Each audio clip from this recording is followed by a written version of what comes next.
Come and listen to my story about a man named Jed. A poor mountaineer barely kept his family fed. And then one day he was shooting at some food, and up through the ground come a bubbling crude. Oil, that is, black gold, Texas tea.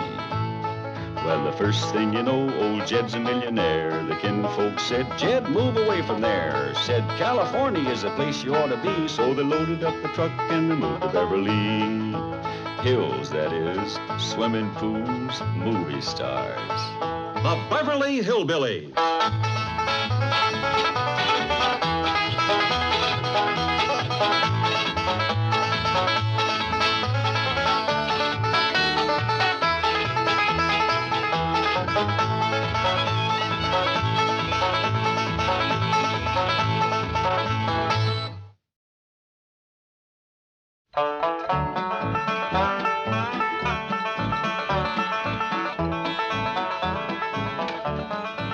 Well, how's it look to you, youngins?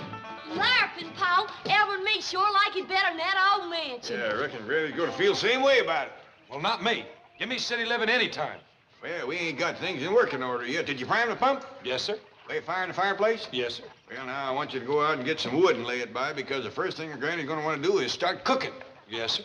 And bring them guns and put them up on the wall in there. Place won't seem like home to Granny without them guns on the wall. I'll take care of that right away, Uncle Jed. Ellie Mae, we'll leave the pots and pans to you. Yes, sir, Paul. Mr. Clampett! Mr. Clampett! Well, morning, Miss Drysdale. What is this? Well, there's a cabin, just like the one back home. But this is Beverly Hills. You have a mansion. Why do you want this? It's a surprise for Granny. You see, today is her birthday, and she's been kind of homesick for the hills lately. Then why don't you take her back to the hills? Well, we was gonna do that, but your husband was dead set against us leaving. Milburn? Yes, ma'am. He's the one that thought of bringing his cabin here. Milburn? Yes, ma'am. He had one of them movie companies to build it. He'll pay for this. Yes, ma'am. He already had. What? Well, I tried to argue him out of it, but he said it was his birthday present to Granny. I'll give him a birthday present. Well, doggies, born the same day as Granny, huh? You got a surprise for him? Have I ever? Well, he'll be back directly. Him and Miss Jane is taking Granny for a ride whilst we get the cabin ready to surprise her. And it wasn't easy. Getting that little woman out of the house was harder than getting a hot mule out of a cool barn.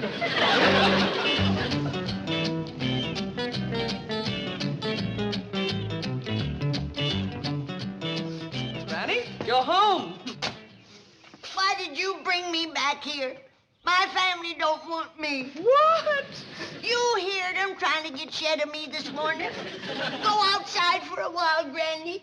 Take a ride. Make yourself scared. But Granny, they just wanted Nobody even remembered my birthday.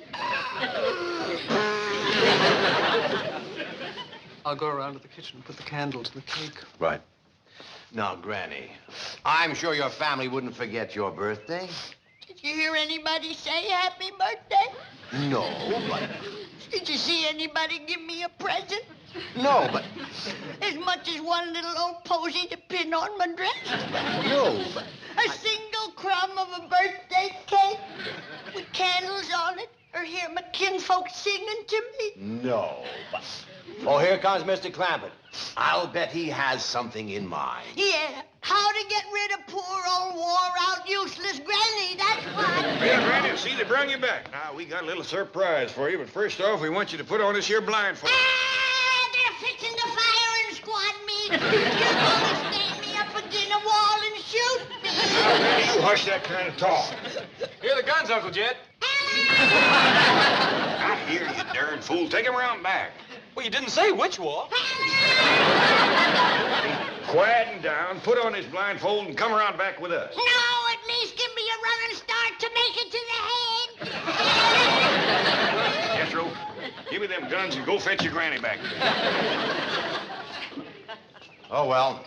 The surprise when she sees the cabin will be worth all this. Yeah, I reckon so. Oh, speaking of surprises, Miss Drysdale wants you to come right home. She's got one for you. Oh, wonderful. put Granny in yonder and told her not to take off the blindfold till she heard the signal. What's the signal? This here? They got me. They got me. It took them 2 shots, but they got me.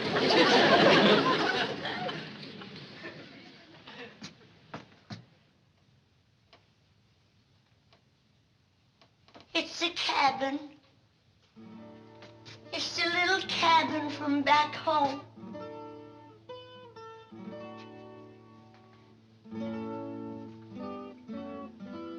I've done went to heaven. Thank you. It's just like I always hoped it would be. Here comes Miss Jane with the cake. I didn't know how many candles to put on it, Mr. Clampett. I don't believe you told me Granny's exact age. Well, I don't believe anybody knows, but that looks like enough to keep her happy. Oh, can we light 'em now and go in singing? I think we ought to wait for Mr. Drysdale. This whole thing was kind of his doing. Now, please, Margaret, it's Granny's birthday. Try and be pleasant. Say something nice. I want that horrible shack demolished. Oh, you can do better than that. Try happy birthday. Milburn, have you no civic pride, no sense of social responsibility, placing that monstrosity in the very center of Beverly Hills? Well, it's just till Granny gets over her homesickness. Believe me, it's a temporary thing. Now, come on. Is that a promise? The cabin is only temporary? Well, it's just a surprise for Granny's birthday. Now, remember, say nice things. Keep my lodger's depositor happy. You are obsessed with money. Money, money, money, money, money. That's it. Say nice things. This thing's commencing to look like a brush fire.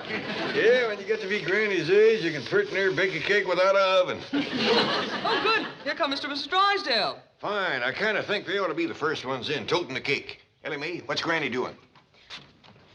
Just sitting there rocking with a happy look on her face. When the saints come marching in, when the saints come marching in, oh, it's nice to be here in heaven when the saints come marching in. This fire is scorching me. Surprise, Granny. Miss Drysdale, they done sent me to the other place. Wait, Granny, wait. Come back.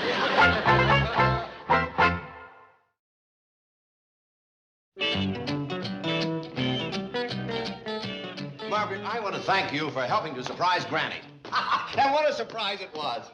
What is so amusing? Well, I thought it was kind of funny the way she took one look at you and thought she was in... Have your little laugh, Milburn. But don't forget, I want that wretched hovel obliterated before the week is out. Yes, dear. Just as soon as Granny gets over her homesickness. Before the week is out. Now, dear, let's not raise our voices in front of strangers. What strangers? That one? Greetings, wealthy type people. And for my term project in sociology, I'm preparing a paper on the vanishing servant class. I've chosen this section of Beverly Hills for a mansion-to-mansion survey. Now then, first question. We're in a hurry. Oh, please, lady, I'm trying to get out of college the hard way. You know, graduate, cap and gown, pomp and circumstance, mom and dad, the new watch, proud of you, daughter, the whole bit. Milburn, must we listen to this prattle? Now, Miss Hathaway, get a move on. Well, while we're waiting, how many servants do you employ? With the gardener, 4 or 5, I guess. You're not sure? Well, who counts? Hurry, Miss Hathaway. May I ask you how much you pay these servants? I don't think that's any of your business. Come, Milburn.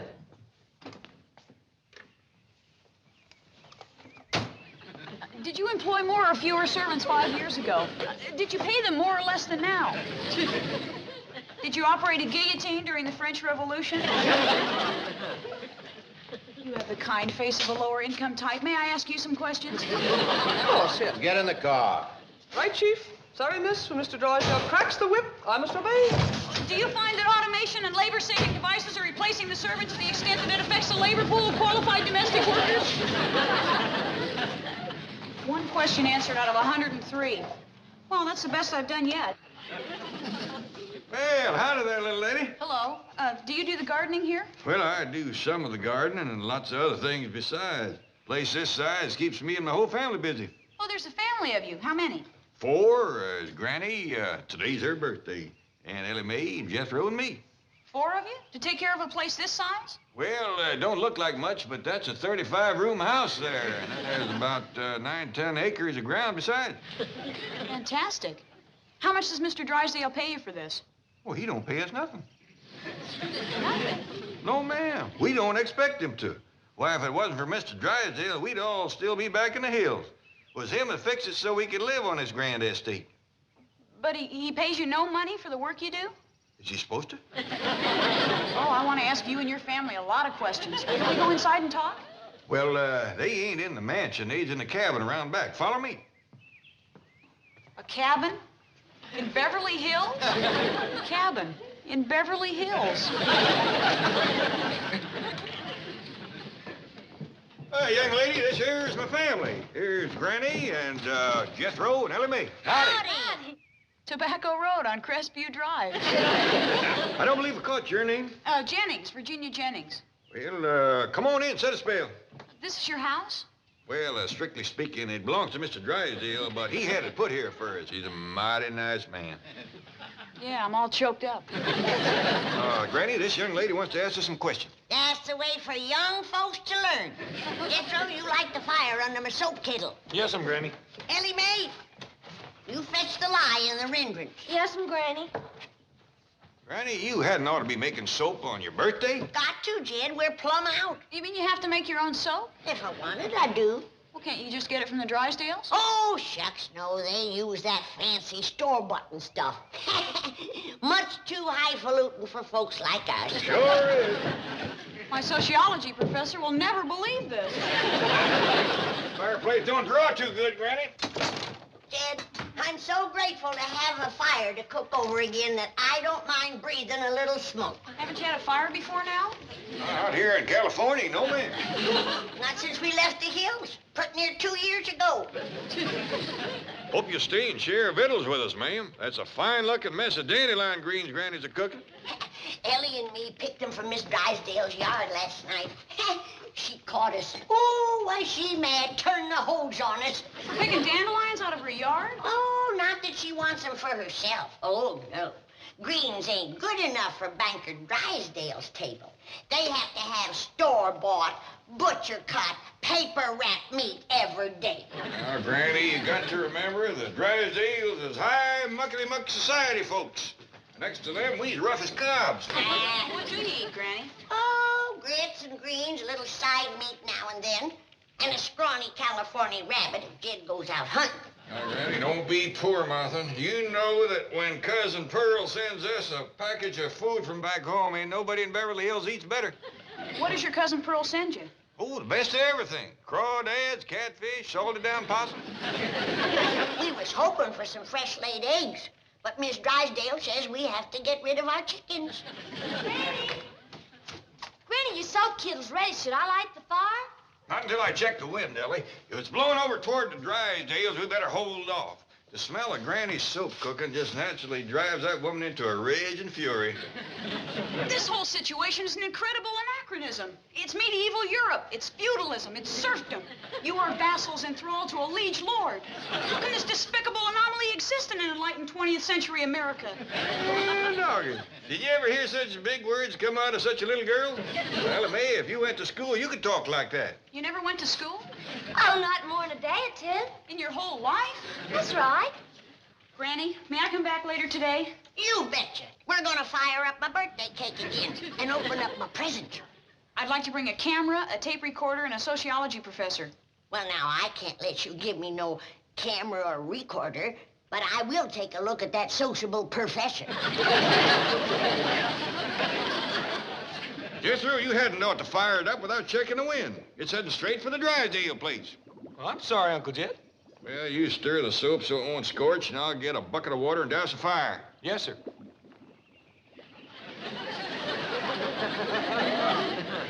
Jethro, you oaf! How many times do I have to tell you I will not tolerate the cooking of soap in the proximity of my flowers? When will you peasants learn?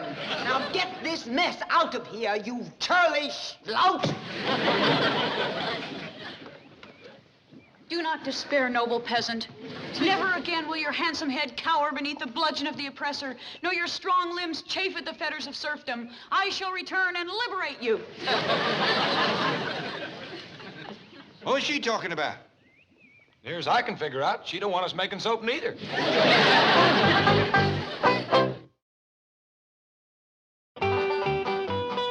It's the truth, Professor. He's the president of this bank. Now, Virginia, let's be realistic.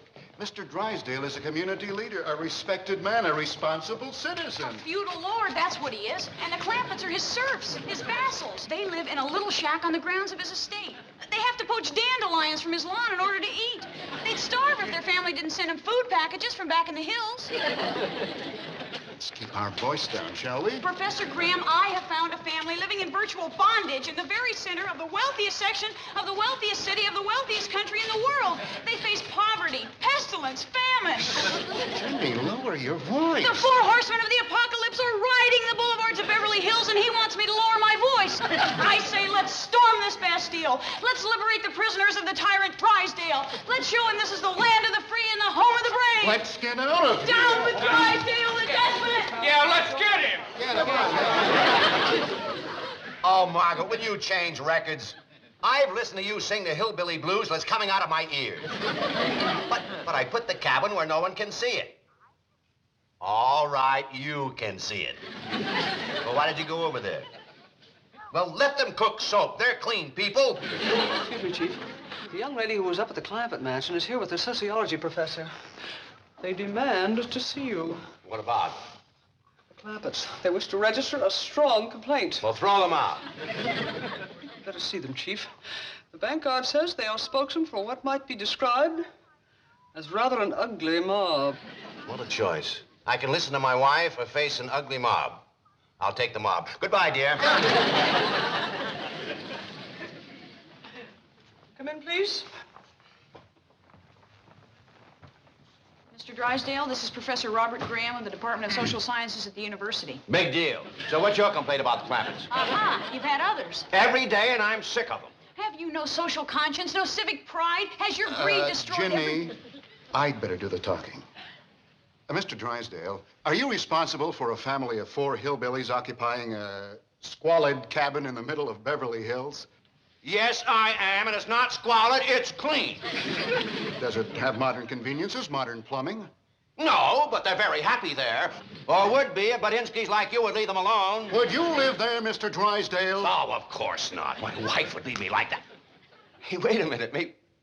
No, I still couldn't live the way the Clampetts do. The food they eat. And yet you expect your neighbors to tolerate a condition like that in the most fashionable street in Beverly Hills. But you can't see them from the street. I was very careful to put the cabin behind some trees. Ask him about their wages. Yes.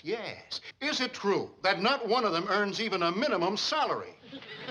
So what? They don't need money. They wouldn't know how to handle it if they had it. I take care of all their needs. Anything they want, they come to me. Well, Professor, have you heard enough?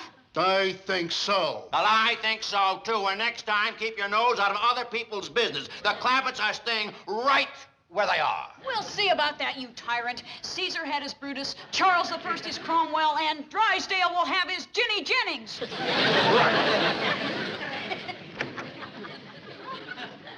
What a couple of ding-a-lings they are. Come on, Granny, you can do it. Take a deep one now. You're gonna need more wind than that. Did you make your wish? Go, Granny, go. Granny, you're gonna get your wish. I done got it. You did? What'd you wish for? The strength to blow out all them candles. Well, Granny, seeing as it's your birthday, you get to call a tune. How would you like to celebrate? With a floor raising, window rattling, rafter dusting, floor shaking square dance. Yeehaw! Come on, young'uns, let's make some room. Hey, wait a minute. Hey, Granny, wouldn't you rather dance up in the mansion? There's more room and a stouter floor. No, Jethro, it will seem more like old times here in the cabin. Come on, let's get busy.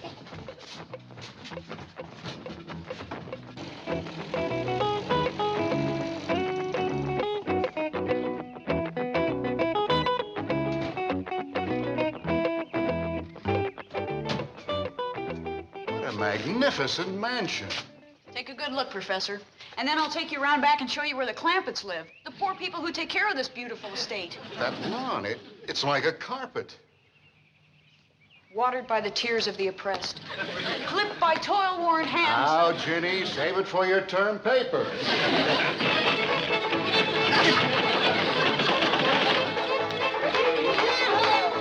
that you, Pop? Cut loose with some fancy foot stomping, Uncle Jed. Show them good weevils what for.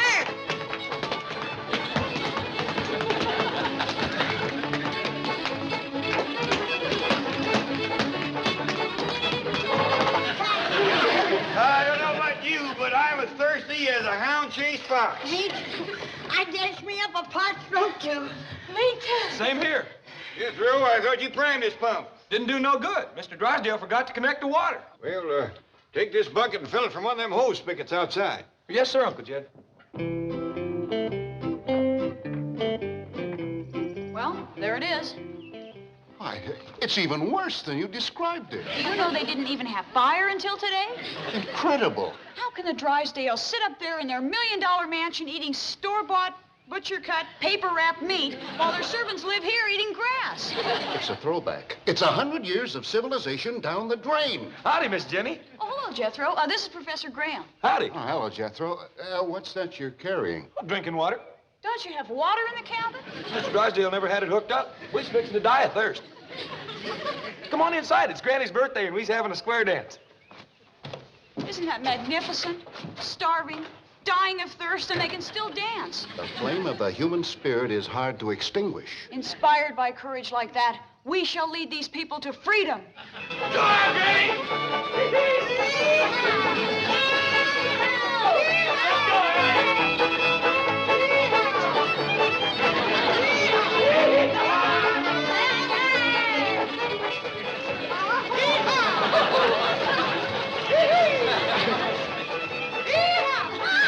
All of me, you vile beast! Stop this racket! I am expecting my bridge club, and we cannot possibly concentrate on our game with this dreadful uproar going on not 50 feet from my patio. I demand that you cease at once, or I'll have this cabin dismantled and hauled away to the city dump. But, Miss Drysdale, it's Granny's birthday, and... That is my ultimatum. Terminate this cacophonous din instantly and permanently, or else. Jed, does that mean we can dance or we can't dance? It means we can't dance. It means we must dance. What? If the chains of bondage are to be broken, let us break them now. But I thought you said we had to dance. We do, and we shall. But not here in this squalid cabin, no. We shall dance in that magnificent mansion. Yeah, I'm for that. Follow me. We'll dance the dance of defiance. Ginny!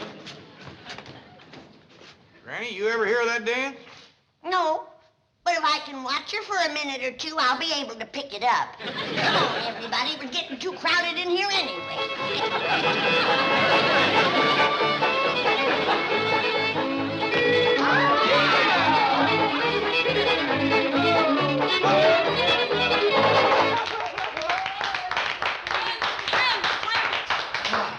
Clampetts, you have danced now for half an hour in this beautiful hall. Has Mrs. Drysdale dared to show her face? No! That's right, she ain't. Has she dared to utter one word of protest? No! He's right worked up about it, ain't he? Now you see how the tyrant quails in the face of courage. You have danced the dance of defiance, and your fetters are broken. Doggone it, mine feel like it. Clampetts, now you must press on to ultimate victory. You must not return to that cabin. You must sleep here tonight. You must eat here tonight. I'm for that. I've been for it all along. Jethro, noble Spartacus, you shall lead your people to happiness. Hot diggity dog, you heard her. Head for the kitchen. Come on, folks, join us for supper.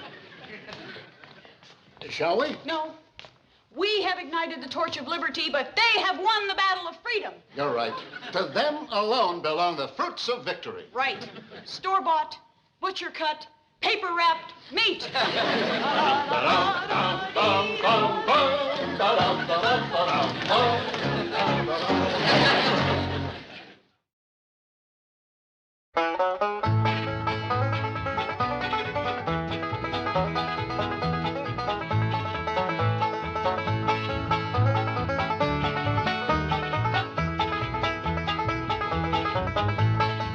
it's time to say goodbye to Jed and all his kin.